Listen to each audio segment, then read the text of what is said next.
Separate the cable gland into 4 components by loosening Assembly A from Assembly B.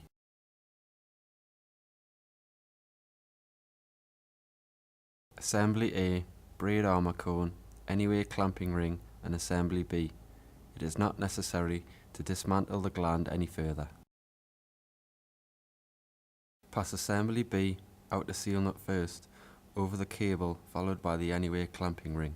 The anyway clamping ring cannot be installed incorrectly. If required, an entry thread seal should be fitted over the gland entry thread at this stage. Tighten Assembly A into the equipment with a spanner. Determine the conductor length that will be required to suit the equipment geometry and carefully remove the outer sheath and any tapes that are present. This will leave the braid armour exposed. Measure and mark the required braid length. This will vary depending upon the size of the gland being installed. Braid lengths are shown in the fitting instructions.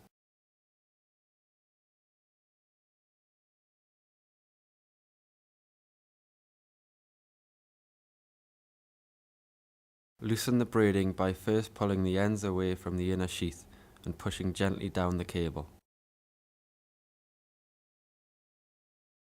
Cut the braid to the required length, taking care to ensure the braid formation remains intact.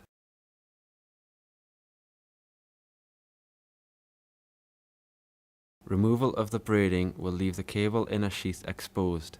Any tapes around the inner sheath must also be removed to ensure the seal is in direct contact with the cable sheath. Insert cone into Assembly A.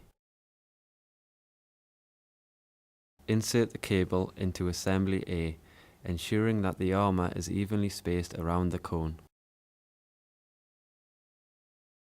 Whilst pushing the cable gently forward to maintain contact between the armour and the armour cone, tighten the inner seal nut into the entry component of Assembly A.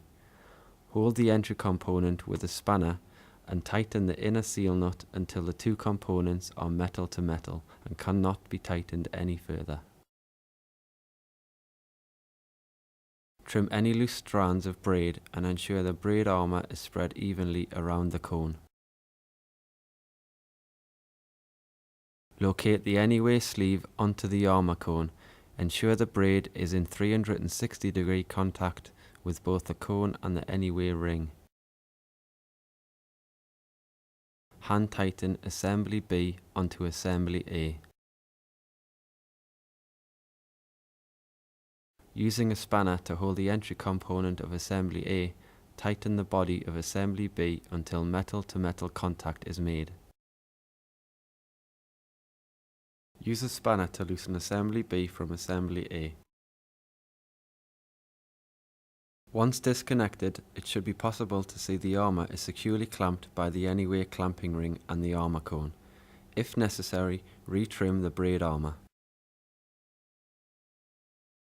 Hand tighten Assembly B into Assembly A. Using a spanner to hold the entry component of Assembly A, tighten the body of Assembly B until metal-to-metal contact is made. Finally, tighten the outer seal nut with a spanner until the seal has clearly formed around the cable and cannot be further tightened without the use of excessive force, or until the outer seal nut and body are metal to metal. The body should be secured with a spanner during tightening.